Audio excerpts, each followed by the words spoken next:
One of the greatest warriors in the history of Islam was Hazrat Khalid ibn al-Walid, R.A., before whose unsheathed sword the superpowers of that era, the Persian and Roman empires, were forced to kneel. Khalid's presence on the battlefield could change the course and outcome of war at any moment. Combining military wisdom, battlefield strategy, strength, courage, speed, and agility, he was an invincible warrior. The Messenger of Allah himself granted him the title Saifullah, meaning the Sword of Allah, based on the book The Sword of Allah written by the renowned Pakistani military historian A.I. Akram.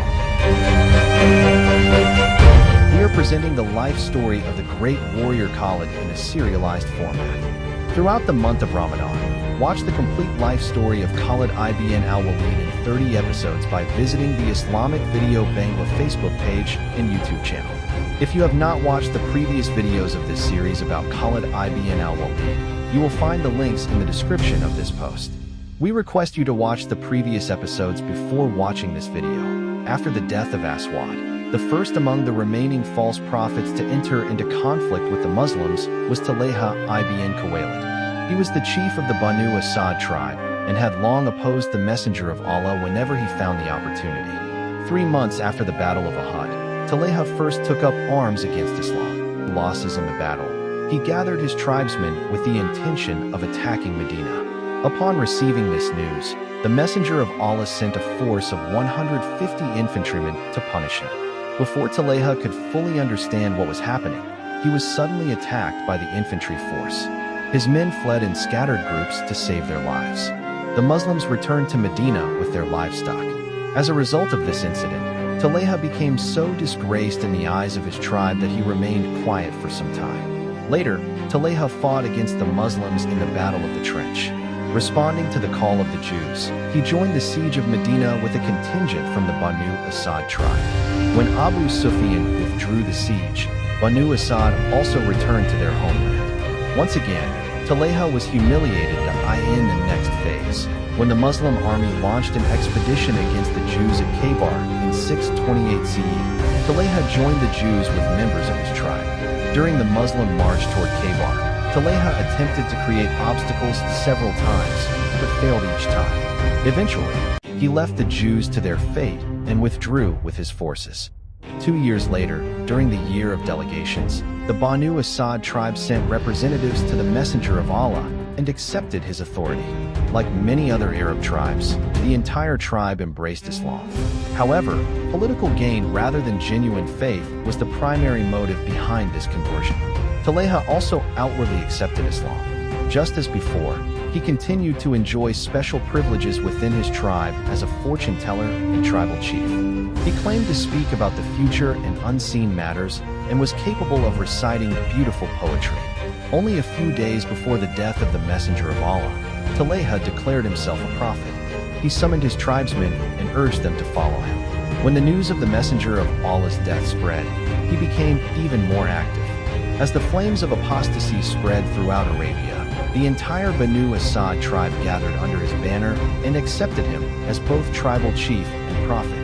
As a symbol of severing ties with Medina, Talaiha expelled Durar ibn al-Azwar, the Muslim tax collector in his region. After declaring himself a prophet, Talaiha began considering changes to certain religious practices so that his followers would regard him as a true messenger from the Creator.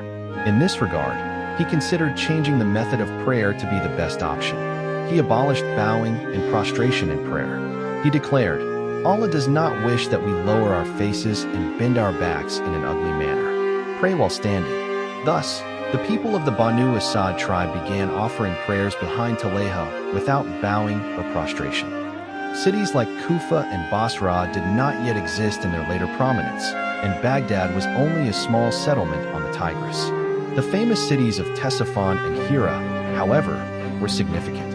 Ctesiphon was the capital of the Persian Empire, extending along both banks of the Tigris, while Hira, located on the western bank of the Euphrates, was the capital of the Lakhmid Kingdom. Abula was the main port of the Persian Empire, where ships from India, China, and other eastern lands would dock. It was also known as a military headquarters in the district of Maysan. The Persian army, along with allied Arab contingents, was one of the most organized and efficient military forces of the time. Its generals were experienced and proud, and its soldiers were heavily equipped. They wore helmets, armor, metal sleeves, and leg coverings.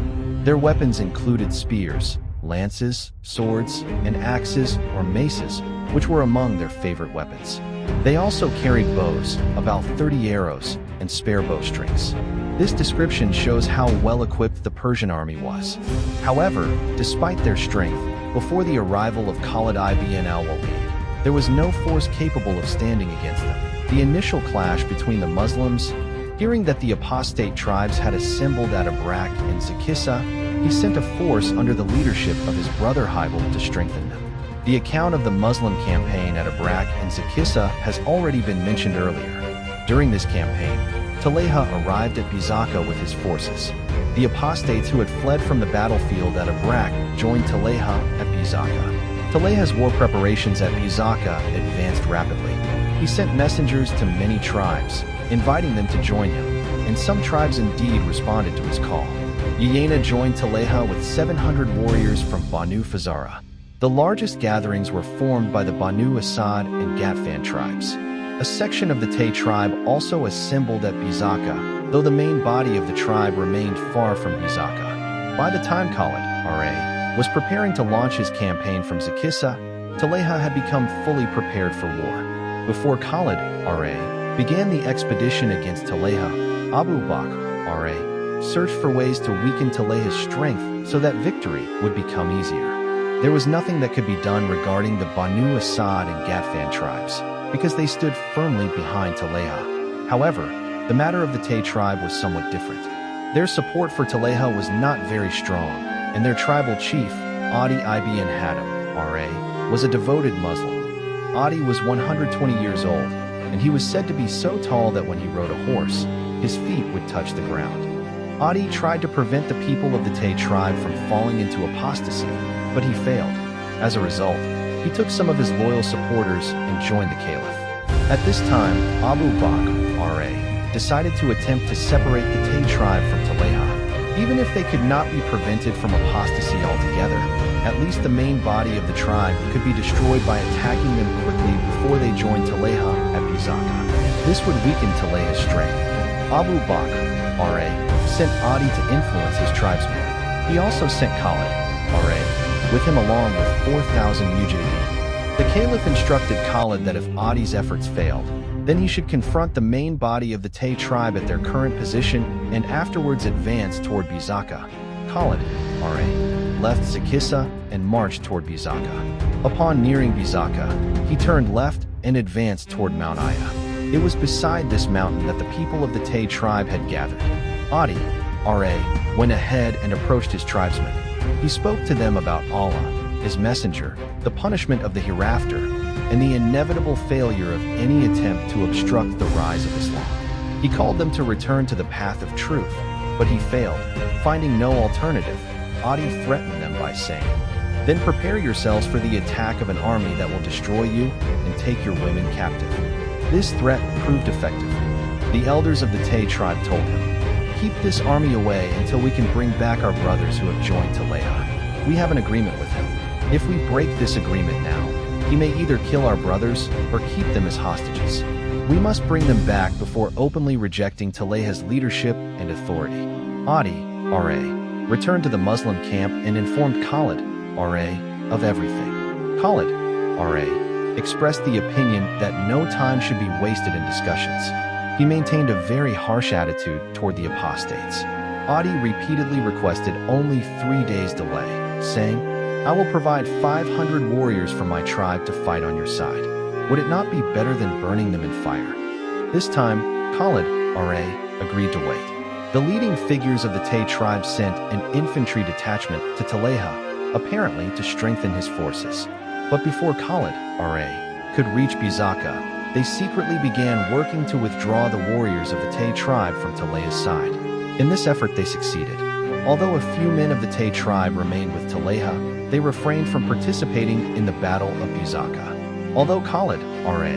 agreed not to attack the Tay tribe, he announced his decision to attack another apostate tribe living in the nearby area of Jadillah. Upon hearing this declaration, Adi once again approached Khalid and proposed trying to bring them back under the shade of Islam through discussion rather than bloodshed. Although Khalid, R.A., was not particularly concerned about bloodshed, he agreed to the proposal considering the possibility of increasing his own strength. Through Adi's efforts, the people of Jadilla returned to Islam, and 1,000 of their warriors joined Khalid. With the addition of 500 cavalrymen from the Tay tribe and 1,000 warriors from Jadilla, Khalid was now far stronger than before.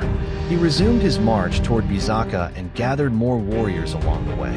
When only one day's journey remained before reaching Bizaka, Khalid sent 2 scouts ahead to gather information about the enemy. Both of them were Ansar, and one of them was the famous companion of Kasha ibn Myson. The 2 scouts encountered 2 apostates who had come for the same purpose. One of them was Hybel, the brother of Taleha. Hybel was killed in the clash, while the other fled and carried the bad news back to Taleha. Enraged by the news of his brother's death, Taleha advanced forward accompanied by another brother named Salma. When the 2 groups met, they engaged in single combat. Both Taleha and Akasha were skilled swordsmen. Salma martyred the other Muslim scout in the duel, and after that Akasha continued fighting Taleha for a long time before finally attaining martyrdom himself. The 2 dead bodies remained lying there until the Muslim army arrived and recovered them for burial. The Muslims deeply mourned the deaths of these 2 beloved companions. Khalid, R.A., reached the southern part of the plain of Bizaka and established camp not far from the enemy encampment. Both sides emerged from these camps and engaged in battle. The battlefield consisted of the open plain of Bizaka together with small hilly areas to the west and north. These hills formed part of the southeastern extension of the Aya mountain range. The preparations for the Battle of Bizaka were complete. Both sides now waited for dawn the following day. By the grace of Allah, Khalid, R.A., along with approximately 6,000 mujahideen, stood prepared to confront Taleha, the enemy of Islam. Although the exact size of Taleha's army is not known, it is believed that his forces greatly outnumbered the Muslim army. The time was the middle of September, 632 CE.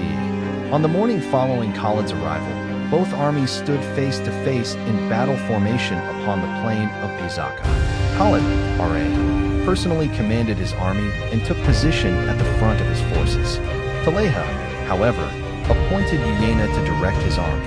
Uyayna positioned himself in the center of the army along with the warriors of his tribe, Banu Fazara. Taleha sat in a tent some distance behind his forces. A turban was wrapped around his head, and decorated cloths hung down from both his shoulders. Taleha sat in such a manner as to give his army the impression that he would receive guidance regarding the conduct of the battle from Jibril, the messenger of Allah, that as soon as the battle began, Khalid, R.A., launched an attack across the entire front line. For some time, the apostates created strong resistance. In particular, the warriors of Banu Fazara fought fiercely. But within a short time, under the pressure of the Muslim attack, cracks began to appear in the enemy front line. Terrified by the intensity of the assault, Uyayna rushed to Taleha's tent and asked, "Has Jibril brought any guidance?" In a calm and composed voice, Taleha replied, "No." Uyayna returned to the battlefield. After some time, Khalid created tremendous pressure at the center of the enemy formation. As a result, the intensity of the battle increased further. Fierce fighting spread across the entire battlefield. Uyayna once again rushed to Taleha and asked, "Did Jibril come to you?" "No, by Allah, the false prophet," Taleha replied. Uyayna returned once more to the battlefield. Inspired by the possibility of victory, the Muslim army intensified its assault even further and seized more ground under their control. The apostates struggled desperately to prevent a complete collapse within their ranks. Seeing the situation becoming hopeless, Uyayna rushed to Taleha for the 3rd time. Impatiently he asked, "Has Jibril come to you?" This time Taleha calmly answered, "Yes." Uyayna asked, "What did he say?" Taleha replied in an extremely calm voice, "Jibril said that just like him, you too are a chosen one, and this day is one that you will never forget." In an instant, Uyayna realized the true situation. With disgust he shouted, "By Allah, indeed you will never forget this day." He returned to his tribesmen and cried out, "O people of Banu Fazara, this man is a liar. abandoned the battle. The warriors of Banu Fazara, who held the center of Talayha's army, left the battlefield. With their departure, the entire resistance system of the apostates completely collapsed. The unbelievers began fleeing from the battlefield in groups from every direction. Those who stood in the way of the Muslim army were cut to pieces. Some helpless fleeing warriors approached Talayha and asked, "What is your command in this situation?" Talayha replied, "Whoever can, follow me and protect your families." After giving this final order, Talayha seated his wife upon a swift horse that had been prepared beforehand. Then he himself sprang onto his horse like a coiled spring. In the blink of an eye, this false prophet disappeared into the clouds of dust along with his wife. Thus ended the Battle of Byzaka. Khalid, R.A., emerged victorious. The second most powerful enemy of Islam was defeated, and his army was shattered. Talayha fled from the battlefield and went to live with the people of the Kalb tribe near the Syrian frontier. His apostasy effectively came to an end there. However, the members of his tribe once again sought refuge under the shade of Islam. Before long, he too re-embraced Islam and reunited with his tribe. He even traveled to Mecca during the caliphate of Abu Bakr, R.A., in order to perform Hajj. But despite knowing of his presence in Mecca, the caliph paid little attention to him. 2 years later, Talayha traveled to Medina and met Caliph Umar, R.A. Umar never truly forgave Talayha. Upon seeing him, he exclaimed, "You killed 2 great Muslims, including Akasha ibn Myson. By Allah, I will never love you." Talayha possessed remarkable presence of mind. He replied, "Allah sent them to paradise through my hands, but I gained nothing from them. I seek forgiveness from Allah." Umar, R.A., sternly responded, "When you claimed that Allah could not harm you, then you were speaking falsehood." Talayha replied, "That statement was the product of disbelief, which Allah has destroyed. I can no longer be held accountable for it now."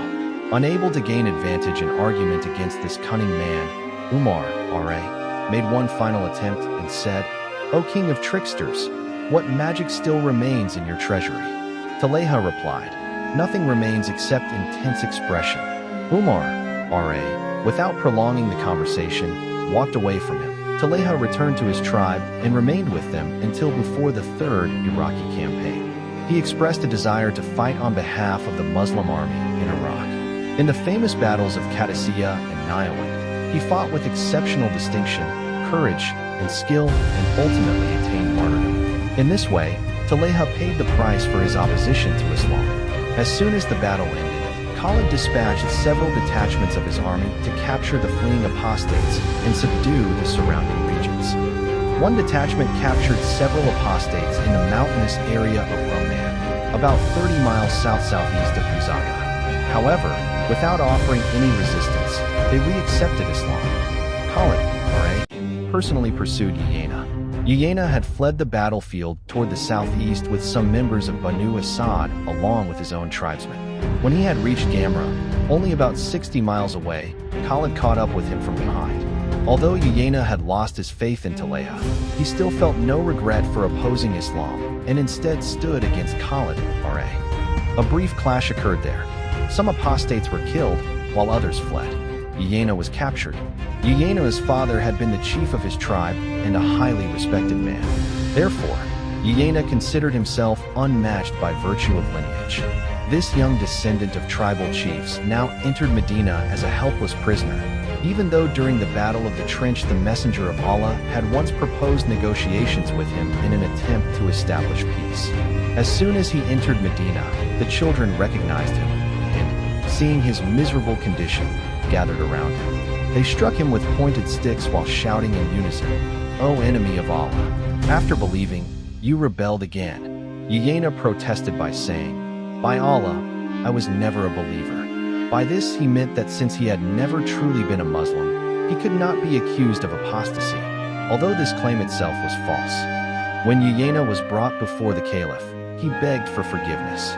The caliph forgave him. He once again embraced Islam and lived for a long time among his tribesmen. During the caliphate of Uthman, R.A., the aged Uyayna came to Medina and met the caliph. The time was well after sunset. Uthman, R.A., received him as a guest and invited him for dinner. But he was astonished when Iena declined the invitation, using fasting as an excuse. This was surprising because fasting begins before sunrise and ends at sunset. Seeing the expression on the caliph's face, Iena quickly explained, "I feel more comfortable fasting at night than during the day." What a hypocrite he was. After completing the campaign at Gamra, Khalid, R.A., set out toward Nakra. At Nakra, some members of the Banu Sulaim tribe had gathered and continued their opposition to Islam.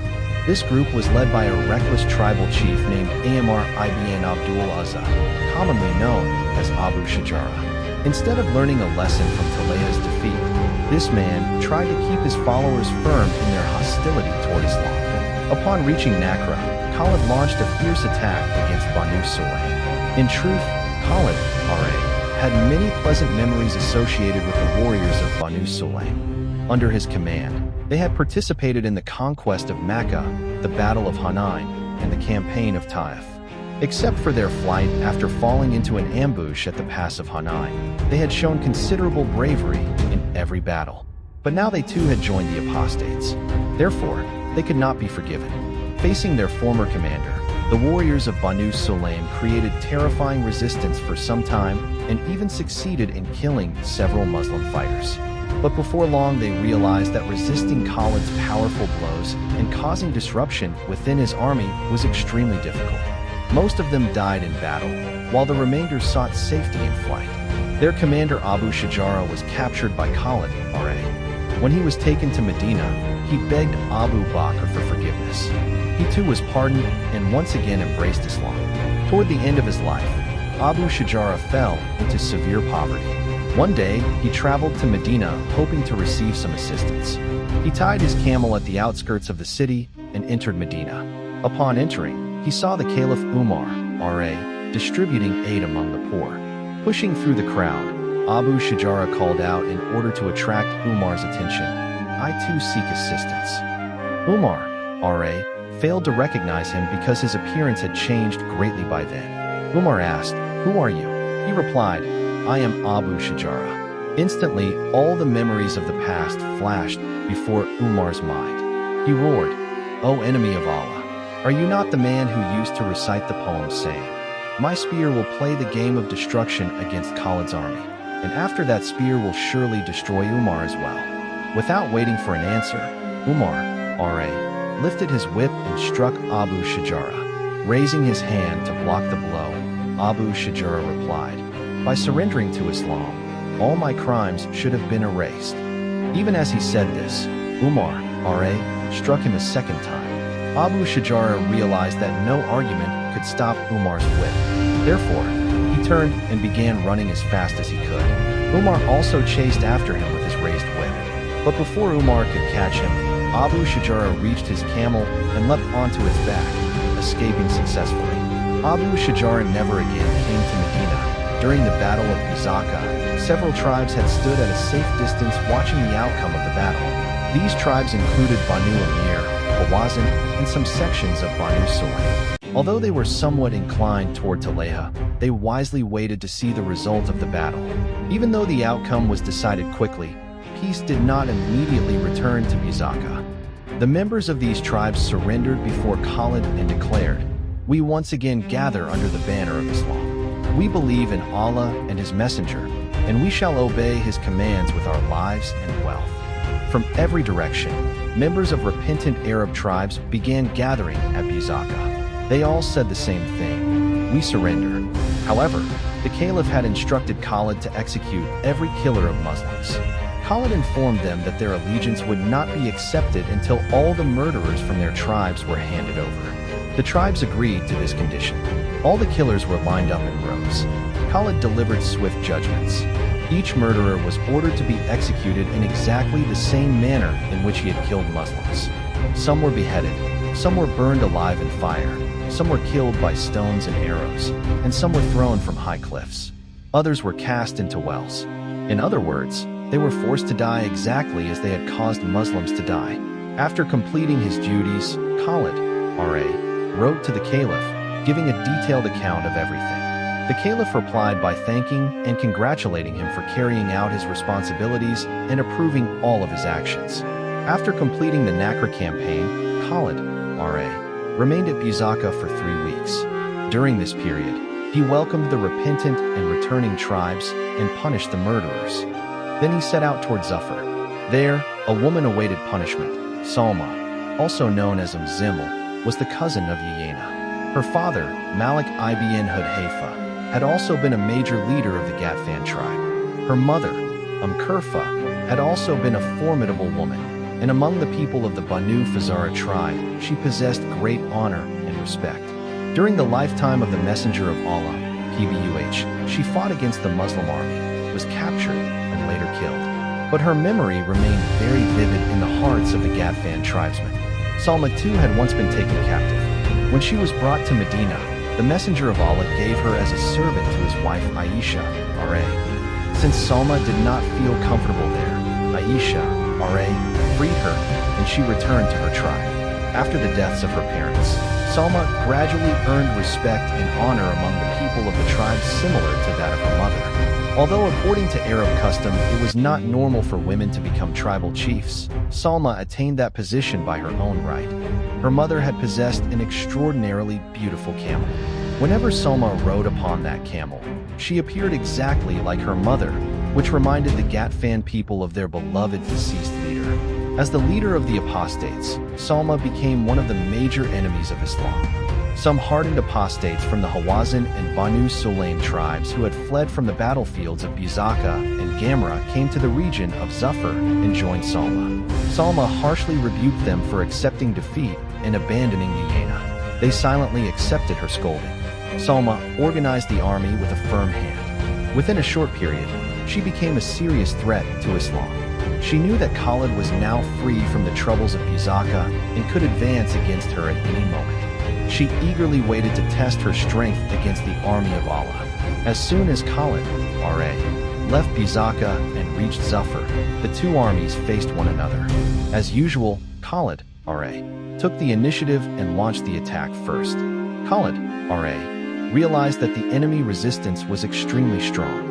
Although within some time he succeeded in creating cracks in both wings of the opposing force, the center remained very firm. He understood that this powerful resistance existed because Salma herself was positioned at the center of the enemy army. Salma sat within a howdah mounted upon her mother's camel, commanding her army while surrounded by a large number of brave warriors. The soldiers assigned to protect her were firmly determined to defend both their beloved leader and her camel at any cost. Therefore, Khalid, R.A., concluded that Salma's presence would only prolong the battle and lead to unnecessary bloodshed. He decided to kill her. Taking a group of mujahideen with him, he advanced towards Salma. After a period of fierce sword fighting, he succeeded in reaching close to the camel. With several successive blows, the camel collapsed to the ground, and immediately the howdah upon its back also fell. Within a short time Salma was killed, and around her dead body lay the lifeless bodies of more than 100 warriors who had been assigned to protect her. With Salma's death, all resistance from the enemy collapsed, and the apostates scattered and fled in every direction. After Taleha, Salma was the one who had forced Khalid, R.A., to face the strongest resistance. It is generally believed that the mountainous region of Salma, located 40 miles southeast of the city of Hayel, was named after this brave woman, Salma, also known as Zimel. Her achievement remains memorable because, despite being a woman, she fought against Khalid, the most famous and courageous commander of that era, and died fighting. The Battle of Zufar took place toward the end of October 632 CE. Khalid allowed his warriors to rest for several days. Then he set out toward Buda to launch a campaign against Malik ibn Nuwayra. With the death of Salma, the first phase of the campaign against the apostates came to an end. The major tribes of north-central Arabia that had rebelled against Islam under the leadership of Taleha had by then either been defeated or had submitted. Their leaders had either been killed, captured, or driven away. No tribal chief in that region ever again rose against Islam. However, one man remained a source of concern for the Muslims. His name was Ayas ibn Abd Yawal, though he was generally known as Al-Fajr. It would be more appropriate to call him a bandit chief rather than a tribal leader. While Khalid, R.A., was consolidating his victory at Buzaka, Al-Fajr came before Caliph Abu Bakr and said, "I am a Muslim. Arm me with weapons. I wish to fight against the unbelievers." Hearing this, Abu Bakr happily armed him with weapons. But after leaving Medina, he used those weapons to form a bandit force and began robbing and killing innocent travelers. Al-Fajr carried out his activities east of Mecca and Medina, and both Muslims and non-Muslims suffered from his attacks. Upon hearing this news, Abu Bakr decided to give Al-Fajr exemplary punishment. He sent a force to capture him alive. A few days later, the bandit was brought to Medina in chains. Abu Bakr ordered a huge fire pit to be prepared in front of the mosque. As the flames rose fiercely toward the sky, Al-Fajr, still chained, was thrown into the fire. During his final illness, Abu Bakr expressed regret regarding several matters. He said sorrowfully that there were 3 things he had done which should not have been done, and 3 things he should have done but was unable to accomplish. Regarding Al-Fajr, he said, "I think it was not right to burn Al-Fajr alive in the fire. He should simply have been executed."